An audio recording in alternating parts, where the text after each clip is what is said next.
मैं जब 5 क्लास में पढ़ती थी तो मेरे पास पढ़ने के लिए फर्स्ट हैंड किताब नहीं मिला। समाज में समरसता हो, जाति बंधन नहीं हो, वर्ग भेद नहीं हो, लिंग भेद नहीं हो, और वहां से मेरी यात्रा शुरू हुई। मेरे मन में ये होता कि मैं जो पाना चाहती हूँ, मैं जो समाज के लिए करना चाहती हूँ, मेरे अंदर पढ़ाई होगी तब मेरे अंदर काबिलियत आएगी और तब मैं किसी को कुछ दे सकती हूँ।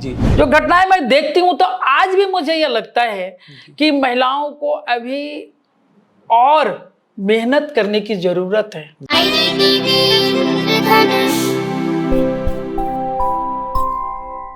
नारी तुम केवल श्रद्धा हो, विश्वास रजतनक पक्तल में, पीयूष स्रोत सी बहा करो जीवन के सुंदर समतल में। वात्सल्य, स्नेह, ममता लुटाकर संसार को सुंदर बनाने वाली नारी जब घर की दहलीज से बाहर पांव निकालती है तो वह जिस रास्ते पर बढ़ती है अपने पीछे गर्व और कीर्तिमान की एक धवल लकीर खींचती चलती है। भारत के ग्रामीण समाज से निकली हुई कोई नारी जब सार्वजनिक जीवन में पहचान बनाती है तो उसके संघर्ष, त्याग और परिश्रम का फलक बेहद व्यापक होता है। आज हम आपकी मुलाकात जिस शख्सियत से करवा रहे हैं, उन्होंने भी अपनी मेहनत और परिश्रम की बदौलत राष्ट्रीय फलक पर पहचान बनाई है। आप हैं राष्ट्रीय महिला आयोग की सदस्य ममता जी। आपका बहुत बहुत स्वागत है। नमस्कार आपको। सबसे पहले तो आपने एक शिक्षिका के तौर पे अपना कैरियर जो है वो शुरू किया था, सार्वजनिक जीवन में कैसे आई और किस तरीके से इस मुकाम तक पहुंची, इसके बारे में थोड़ा संक्षिप्त पहले। देखिए, शिक्षिका तो मैं बाद में बनी। सबसे पहले मैं झारखंड के संताल परगना में गोड्डा जिला के पुड़ियाहाट प्रखंड की मैं एक संयुक्त परिवार में 8 भाई बहन में तीसरे नंबर पर थी। और उस समय जिस समय मेरा जन्म हुआ 1968 में, उस समय महिलाओं की जो लोगों के भावनात्मक रूप से जो महिलाओं के प्रति भावनाएं थी वो बढ़ने की नहीं थी। न पढ़ाना चाहते थे, न उसको खेलने में आगे बढ़ने देना चाहते थे, न समाज में कोई उसको पर्दा में रहना है। और इतनी उनके ऊपर बंदिश थी, मैं खुद भी एक सोच नहीं पाती हूँ कि उस समय मेरे अंदर, जब मैं 5 साल की उम्र में थी, उस समय से भी मैं घर में ही कि मेरे लिए बंधन क्यों है, मैं खेल क्यों नहीं सकती, मैं बाहर जाती है। मैं मेरे साथ उसी समय से एक इसको मैं गॉड गिफ्टेड मानती हूँ कि मेरे अंदर इतनी ऊर्जा आई और मैं यहाँ तक पहुँची ही। ये मेरे बस की बात नहीं है, ये गॉड की प्रेरणा है, माता पिता की प्रेरणा है, समाज की प्रेरणा है, जिसके बदौलत। सार्वजनिक जीवन की ओर रुझान कैसे हुआ? ये तो हुआ कि ये आपका शुरुआती जीवन था, बचपन था, ये भावना थी आप में कि हाँ एक समाज से जुड़ना है, व्यापक परिवेश से जुड़ना है।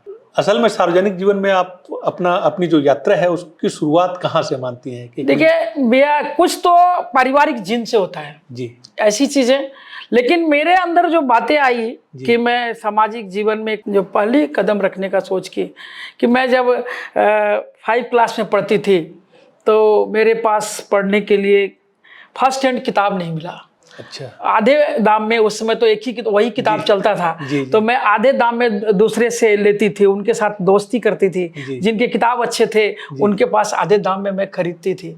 और मेरे अंदर ये हुआ भावना जब मैं 7th 8 क्लास में हुई कि मैं पढ़ के अगर कुछ मैं बन पाऊं तो जो मेरी आज की स्थिति है कि मैं एक अच्छा किताब नहीं खरीद पा रही हूँ, मेरी आने वाली पीढ़ी को ना हो। वहां से एक संघर्ष शुरू हुआ और मैं धीरे धीरे धीरे धीरे अपने परिवार, माता पिता और मेरे दादा जो गांव के एक होम्योपैथ के डॉक्टर थे, आयुर्वेद के डॉक्टर थे, उनकी प्रेरणा, उनकी सेवा से मुझे ये मार्ग मिला। और जब मेरी शादी हुई 1990 में, अंतरजातीय शादी हम लोगों ने अपनी सहमति से, जब पिताजी पूछे, उस दौर में तो ये बड़ी बात होती होगी अंतरजातीय विवाह करना, और खासतौर पे ग्रामीण परिवेश से निकले हुए युवा युवती जो है वो उनका रूढ़ियों को तोड़ना, खासतौर पे जातिवादी रूढ़ियों को तोड़कर एक बंधन में जुड़ना, उस समय तो बहुत क्रांतिकारी कदम माना जाता है। ये मतलब आज आप क्रांतिकारी कदम मानते हैं, उस समय तो लोग इसको समाज की सबसे गलत नजरों से देखते थे जी कि वो गलत हो गई, उनके बच्चे बिगड़ गए। जी और इस धारणा से मैं बता दूं कि उस दिन जिस दिन शादी संबंध की बातें हुई कि हाँ शादी होनी है, जी पिताजी मेरे तय किए और मैंने उसको स्वीकार की जी स्वेच्छा से कि आप जहाँ चाहें मेरी शादी करें, जी तो समाज के लोग उस शादी में नहीं आए खुल के जी और कानाफूसी विरोध करने लगे। जी लेकिन मैं उसको एक चैलेंज के रूप में ली, जी और चैलेंज के रूप में इसलिए कि समाज को एक यही देना था जी कि एक समाज में समरसता हो, जी। जाति बंधन नहीं हो, वर्ग भेद नहीं हो, लिंग भेद नहीं हो। जी, जी। और वहां से मेरी यात्रा शुरू हुई। जी। फिर मैं धीरे धीरे जब मैट्रिक की 84 में जी एमए की पढ़ाई करना मैं चाहती थी, जी 91 में जी पटना विमेंस कॉलेज में एडमिशन ली एमए इन सोशियोलॉजी में। जी और उस समय भी मुझे ये हुआ कि अब पढ़ा के क्या होगा, अब तो शादी हो गई। जी लेकिन मेरे अंदर ये था कि नहीं, मुझे पढ़ना है, आगे बढ़ना है, और पढ़ाई ही मुझे मार्ग देगा। जी और इसलिए मैं आज भी मतलब ये है कि बेटी बढ़ाओ, बेटी पढ़ाओ और बेटी बढ़ाओ, ये जो है वो ये मंत्र आपने उस समय आत्मसात कर लिया था। और ये मेरे मन में ये था कि मैं जो पाना चाहती हूँ, मैं जो समाज के लिए करना चाहती हूँ, मेरे अंदर पढ़ाई होगी तब मेरे अंदर काबिलियत आएगी, और तब मैं किसी को कुछ दे सकती हूँ। जी आपके पति स्वर्गीय प्रशांत मंडल उनका राजनीतिक सरोकार बहुत बड़ा रहा, विधायक रहे वो कई बार, और इसके अलावा सामाजिक तौर पर भी उनकी एक अलग पहचान थी अपनी। उनकी राजनीति में भी जो लोग मेधा से पहचान बनाते हैं आप लोग, तो उनमें उनकी गिनती होती रही, उन राजनीतिज्ञों में गिनती हो रही थी। जाहिर है कि आप जब उस परिवार में आई, उनके साथ आई, तो आपकी यात्रा फिर कैसे बढ़ी पति के साहचर्य और उनकी सहचरी के तौर पर?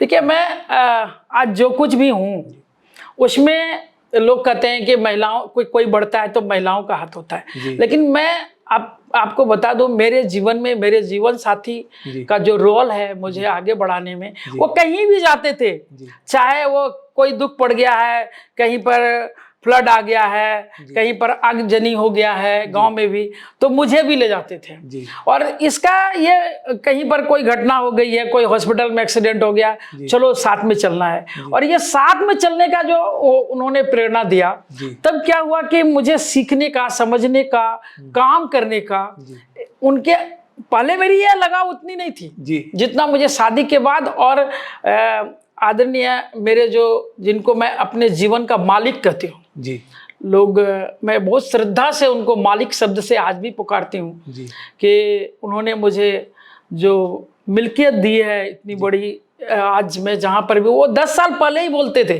कि तुम्हारा जो काम है तुमको एक दिन बहुत ऊंचाई पर पहुँचाएगा। और आज मैं उन्हीं के मानती हूँ, उन्हीं का आशीर्वाद है। पति के साथ काम करते हुए जब सार्वजनिक जीवन का कोई ऐसा अनुभव बताएं कि जो लगे कि ऐसे तो तमाम अनुभव होंगे, आप हर कदम कदम पर उनके साथ रहीं, तमाम तरीके किया, लेकिन अचानक से जो याद आती है कि नहीं, ये घटना जो है वो जो हमेशा दिल में दर्ज रह जाती है, ऐसा कोई संस्मरण अगर हो तो साझा करना चाहें आप तो? एक घटना मैं सुनाती हूँ कि जब मैं नारी शक्ति मंच, एक पूरा जॉइंट, जब बिहार था, झारखंड अलग भी नहीं हुआ था, उस समय हम लोगों ने अपने दोस्त मित्रों के साथ मिलकर बनाई। और उसमें पंचायत चुनाव भी नहीं हुए थे। और पंचायत में रिजर्वेशन भी नहीं था। तो वो एक प्लान किया और उसकी एक लड़ाई शुरुआत की, पंचायत चुनाव होना चाहिए, उसमें हमारा आरक्षण होना चाहिए। उस समय में उन्होंने मुझे प्रेरणा दी। उसके पहले मेरा थोड़ा पढ़ाई छूट सा गया था, परिवार में बच्चे हो गए, परिवार में बंद गई, हाँ, बढ़ गई। तो वो बोले नहीं, तुम संविधान को पढ़ो। और मैं वो हिंदी रूपांतरित संविधान की किताबें मंगा दिए और मैं संविधान की किताब पढ़ी।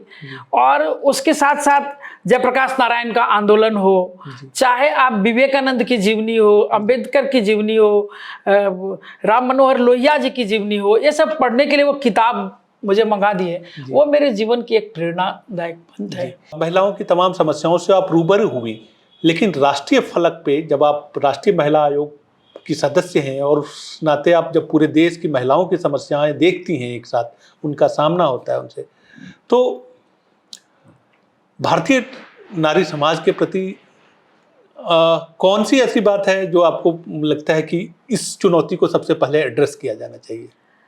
देखिए, आज भी मैं वही ग्रामीण महिला के रूप में अपने को स्वीकार करती हूँ। जी। ये नहीं कि मुझे बहुत बड़ा फलक मिल गया। जी। वो तो एक काम करने का एक सीढ़ी है, जहाँ से मैं संपूर्ण देश ही नहीं विश्व की महिलाओं को भी दिशा देने का काम कर सकती हूँ, सबल प्रदान कर सकती हूँ।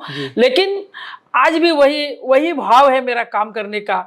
और मैं ये सोचती हूँ कि वो एक ऐसा आयोग, एक ऐसी टेबल है जहां से हम संविधान में भी बदलाव ला सकते हैं। हर विभाग में महिलाओं की जो जहां जिम्मेदारी, जहां उनको कष्ट है, उनकी भूमिका को भी हम वहां बखूबी रख सकते हैं। और समाज में भी जहां मैं जाती हूं, जब मैं महिलाओं की आज की स्थिति को देखी हूं, जैसे राजस्थान में जो घटनाएं हुई, आपका बिहार में जो अभी मैं इसी दशहरा के पहले आई हूँ बिहार से, जो घटनाएं मैं देखती हूँ, तो आज भी मुझे यह लगता है कि महिलाओं को अभी और मेहनत करने की जरूरत है। और ये मेहनत का एक ही रास्ता है, वह है शिक्षा अध्ययन। शिक्षा ही आपको लड़ने के लिए करेगा। जब तक आप जानेंगे नहीं, जब तक अपने अधिकार को समझेंगे नहीं, जब तक आप आयोग क्या दे सकता है आपको उसको नहीं पढ़ेंगे, तब तक आप मांग नहीं सकते हैं और आपको मिल नहीं सकता है। इसलिए मैं महिलाओं को संदेश देना चाहती हूँ कि आप खूब पढ़ें, आगे बढ़ें, और आयोग आपके लिए है। ये पूरा आयोग आपके लिए दिन रात काम करता है। मैं जब इस भारत सरकार के इस कार्यक्रम में मैं जुड़ी, तब मैं देखी कि कितना काम 9 बजे से लेकर के, और ये नहीं है कि रात हो गया तो काम बंद हो गया, ऐसा नहीं होता है। आयोग के टेबल पर 24 घंटा काम में लगे हुए हैं। आप कभी भी फोन कर सकते हैं, किसी को भी फोन कर सकते हैं। हमारी जो चेयरपर्सन है वो दिन रात लगी रहती हैं, और सारे मेंबर्स, अभी हम लोग 3 मेंबर हैं वहाँ, और एक चेयरपर्सन है, और सारा सेल है। आप आवे कभी देखने के लिए। और महिलाओं को भी मैं आपके चैनल के माध्यम से अनुरोध करती हूं कि आप सब भी आइए, और सबसे पहले आयोग को समझना और उसमें अपने अधिकार के लिए आगे बढ़ना। मैं आपसे एक खास समस्या की ओर जिक्र करना चाहूँगा। झारखंड, चूँकि आप झारखंड से बिलोंग करती हैं, तो झारखंड के जनजातीय समाज में या झारखंडी समाज जो है, वहाँ एक बहुत बड़ी समस्या है, वो है डायन हत्या और डायन प्रताड़ना का, जिसके नाम पे महिलाएं जो हैं वो बड़े पैमाने पर प्रताड़ित हो रही हैं। हर साल एक बहुत चिंतनीय विषय है। तो क्या राष्ट्रीय महिला आयोग इस दिशा में कुछ कोई जागरूकता की कोई पहल कर रहा है, या क्या कदम उठाए जाने चाहिए? आयोग की सदस्य के तौर पर आप क्या सोचती हैं? आप सही चिंतन कर रहे हैं। मैं जब एक एनजीओ बनाकर और एनजीओ के माध्यम से काम कर रही थी, उस समय भी डायन हत्या के बहुत ज़्यादा, और आज भी कम नहीं है, आज भी बहुत ज़्यादा है। और ये एक कहा जाए तो बहुत दुखद है, जबकि डायन होती नहीं है, डायन कोई है नहीं।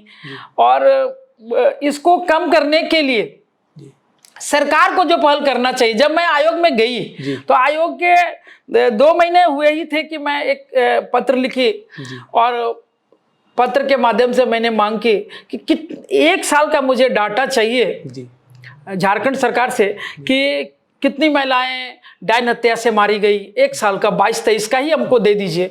लेकिन डायन से, ट्रैफिकिंग से, और उसकी भ्रूण हत्या से, या सुसाइड करके, या अन्य किसी कारण से शैक्षणिक संस्थान में, लेकिन आज तक मुझे ये नहीं मिला झारखंड सरकार से। अच्छा। और इसके लिए मैं निरंतर 2 बार 3 बार लेटर भेजने का काम की, लेकिन अभी तक वो डाटा नहीं मिला कि हमारी महिलाओं की स्थिति का भी आकलन करने के लिए सरकार तैयार नहीं है। मुझे तो लग रहा है कि सरकार अभी भी आयोग का गठन नहीं है। झारखंड में आयोग का ना होना ये काफ़ी दुखदाई है और इसका मतलब सीधा जाता है कि सरकार महिलाओं के प्रति चिंतनशील नहीं है। और जिसकी चिंता करनी चाहिए कि आदिवासी समाज इतनी बड़ी संख्या में है और वो आगे बढ़ना चाहता है, लेकिन हाथ बढ़ाना पड़ेगा, उसको आगे लाना पड़ेगा। और ये काम मुझे लगता है कि आयोग को ही करना होगा और आयोग इसमें लगी हुई है। अभी मैं बता दूं कि संताल परगना को लेकर के मैं एक गोष्ठी की थी आपका फूलो जानो आश्रम में, सरिया हाट में। उसमें भी मैं ये सोची हूँ कि संताल परगना में 6 जिले हैं, 6 जिला को मिला करके कम से कम जितनी भी ट्राइबल महिला एक्टिव हैं, चाहे वो किसी भी पंचायत चुनाव में हो और वार्ड में हो या समाज में सोशल वर्क में काम कर रही है, ऐसी महिलाओं को लेकर के बैठेंगे, चिंतन करेंगे और उन्हीं से निकालेंगे कि इनका समाधान कहाँ है। अभी हाल में संसद ने एक बड़ा कानून पारित किया महिलाओं के हक में, नारी महिला आरक्षण विधेयक जो है, नारी शक्ति बंधन विधेयक। तो इसे आप, जिसकी मांग जो है ये चिर परिचित मांग और बहुत पुरानी मांग हुई है, वो ये पूरी हुई, ये इसको आप कैसे देखती हैं? ये देखिए, इसको तो मैं ये मानती हूँ कि हमारे प्रधानमंत्री जी अंबेडकर के सपना को साकार करने के लिए एक जो ये चैलेंज के रूप में हम महिलाओं को दिए हैं कि आप आगे बढ़ो, सरकार आपके साथ है। और ये नारी शक्ति बंधन बिल, एक जैसे ही आप नाम लेते हैं मेरे चेहरे पर मुस्कुराहट आ जाती है और मुझे वो दिन दिखाई पड़ता है कि हम 33% नहीं, जब ये बिल लागू हो जाएगा और जब क्रियान्वयन हो जाएगा तो आप देखेंगे कि हम 50% लोकसभा में और विधानसभा में बैठेंगे। 33 तो मेरा रिजर्व है, उसके अलावे भी महिलाएं आएगी। इसलिए मैं महिलाओं से पुनः कहती हूँ कि आप आगे आओ। और मेरे हस्बैंड साहब कहते थे, एक बात मैं आपको भी बताना चाहती हूँ कि राजनीति अच्छे लोगों के लिए है। अच्छे लोग जब तक नहीं आएंगे राजनीति में तब तक ये देश, जिसकी कल्पना हमारे प्रधानमंत्री कर रहे हैं, जिसकी कल्पना हमारे अंबेडकर जी, विवेकानंद जी ने देखी है, वैसे सपने पूरे नहीं होंगे। झारखंड के संदर्भ में थोड़ा हम लोग और चर्चा कर लेते हैं। झारखंड में दहेज हत्याएं और खासतौर पर छोटी बच्चियों से दुराचार की समस्याएं, मतलब रोज की ये घटनाएं हो रही हैं, रोज का क्रम है। ये जाहिर है कि ये सामाजिक समस्या है, किसी आयोग के बस की बात नहीं है। तो समाज से आप किस तरह की अपेक्षा करती हैं कि इन समस्याओं को कैसे एड्रेस किया जा सके? नहीं, मैं इसको नहीं मानती हूँ कि आयोग की बस की बात नहीं है। आयोग इतनी सेंसिटिव ढंग से, मैं अभी बता दूं, ये पलामू में, ये चाईबासा में, ये आपका गोड्डा जिला में, मैं जहां भी घटना होती है और सुमोटो में उसको लेती हूं और देन एंड देयर वहां से मैं संवाद करती हूं, वहां के प्रशासन से मैं बात करती हूं और उसको वहां की टीम बना करके हम लोग जाते हैं। हमारी जो चेयरपर्सन है उसको कॉन्शियस होकर के उसको देखती हैं और हम ये मानते हैं कि झारखंड में जो दशा है महिलाओं की वो सुधरनी चाहिए। और इसके लिए हम सभी को, सिर्फ आयोग ही नहीं, जितने सारी शाखाएं हैं समाज को बदलने के लिए व्रत लिए, उसमें आपका चैनल का भी बहुत बड़ा रोल है। आप भी एक सुंदर माध्यम है कि अच्छे चीज़ों को अच्छे प्लेटफॉर्म पर पहुंचाना, उनको जागरूक करना, उनको क्रांतिकारी बनाना, ये आपकी भी जिम्मेदारी है, मैं इसको मानती हूँ। झारखंड में अभी जो मौजूदा विधानसभा है वहाँ महिला विधायकों की संख्या जब से झारखंड गठित हुआ सबसे ज़्यादा है इस बार। तो आप क्या मानती हैं कि महिलाएं अब पहले की तुलना में राजनीतिक तौर पर ज़्यादा जागरूक हो रही हैं और उनको होना चाहिए? ये एक अच्छा संकेत। देखिए, झारखंड में इस बार महिलाओं की संख्या ज़्यादा है, ये मेरे लिए सौभाग्य की बात है और मैं इसके लिए थैंक्स करती हूँ। लेकिन ये जो महिलाएं हैं, हम ये मानते हैं कि ये अभी कम है, बहुत कम है, क्योंकि एग्रेसिव मूड में राजनीति करने के लिए राजनीति में आना, कि हमको समाज बदलना है, हमको समाज में कुरीति बदलना है, उनके लिए काम करना है, चाहे वो मुख्यमंत्री हों, चाहे वो कोई भी टेबल हो, चाहे वो मंत्री हैं विभाग के, उनको हम सेंसिटिव करके महिलाओं के सपनों को, आपको मैं बता दूं कि अभी जो वृद्धा पेंशन मिलता है जी, वृद्धा पेंशन आप देखेंगे ये अभी छत्तीसगढ़ में 350 रुपये है। जी, आप बताइए 350 रुपया को अगर आप डिवाइड करते हैं तो एक दिन में कितने रुपया आ गए? 11 रुपया, 11.5 रुपया के। जी, आप बिहार में जाइए 400 रुपया है। जी, आप जिनको जीवन यापन का आप जिम्मेदारी उठाते हैं, आप गर्व से कहते हैं कि वृद्धा पेंशन में महिलाओं को दे रहा हूं, तो इतना जरूर मिलना चाहिए जिससे वो एक अच्छी जिंदगी जी सके, उसके जीवन में बदलाव आ जाए। जी, और इसको मैं ये मानती हूं कि मैं इस पर भी जी, आयोग में बात करूंगी जी। और बदलाव लाने की कोशिश करूंगी। अभी आपने कहा था कि झारखंड में महिला आयोग नहीं है, तो झारखंड क्या इस दिशा में राष्ट्रीय महिला आयोग ने कोई पहल की या कि सरकार को सरकार पे कोई दबाव डाला या कि गठित होना चाहिए महिला आयोग यहाँ पे? देखिए, सरकार बातें तो करती है, लेटर भी मैं आपको दे सकती हूँ कि लिखित रूप में भी कई बार दिया गया है। अच्छा। और हमारी चेयरपर्सन बराबर इस पर बात करते रहती है, वहां से संवाद भेजते रहती हूँ। मैं भी इस पर सरकार के प्रतिनिधि को बताने की काम करती हूँ, लेकिन सरकार कर रही है, जो कर रही है तो सामने है जी, उनको लग ही रहा है कि मुझे नहीं करना है जी, या तो महिलाओं को वो आगे बढ़ाना नहीं चाहते। जी। एक और विषय पे आपका विचार चाहूंगा मैं कि अक्सर मांग उठती है नारीवादी संस्थाओं की तरफ से कि रेप की जो घटनाएं है उसके लिए मृत्युदंड मुकर्रर होना चाहिए। कानून जो है, खासतौर पर निर्भया कांड हुआ था दिल्ली में, इसके बाद ये आवाज बड़ी तेजी से उठी।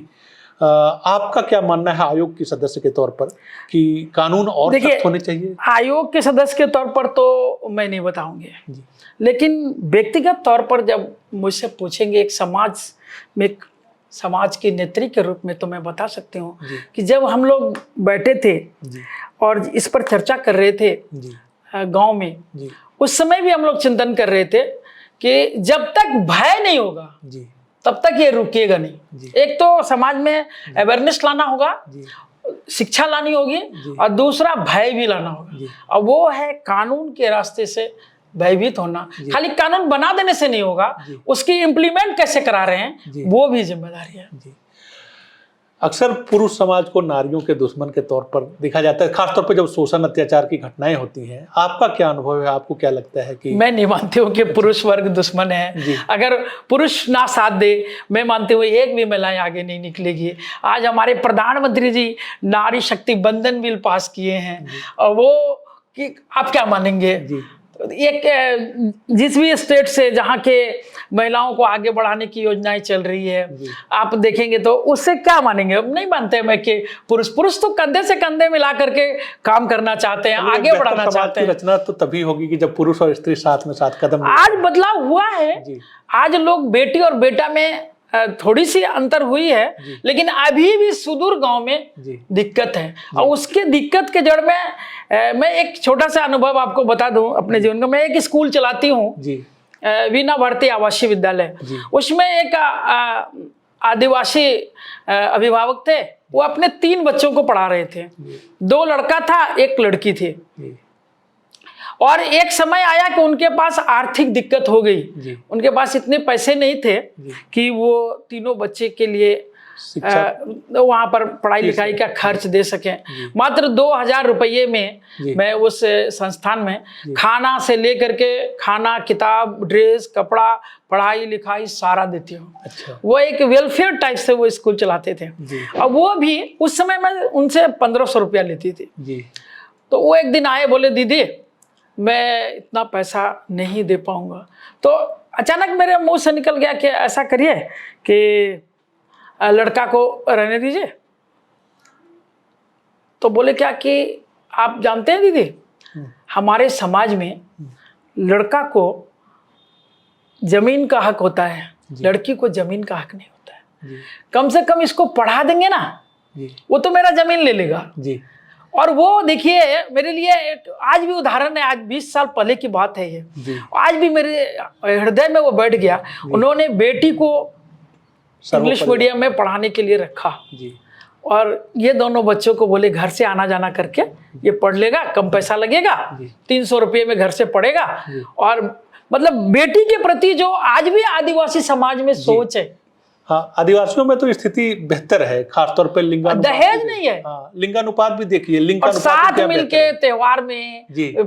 पर्व त्योहार में या शादी ब्याह में या पंचायती में, जी। जिस समय की हमारी महिलाएं बैठती नहीं जी। थी, वो महिलाएं बैठ के नहीं जनजातीय समाज की जो अर्थव्यवस्था है उसमें भी महिलाएं बुतरू और बतरा लेकर जो है वो साथ काम चलते करती हैं। हैं। तो ये जो उदाहरण है, झारखंड का उदाहरण, मुझे लगता है कि जब आप देश के विभिन्न हिस्सों में घूमती होंगी तो ये उदाहरण जो है महिला सशक्तिकरण का वो एक उदाहरण बनता होगा।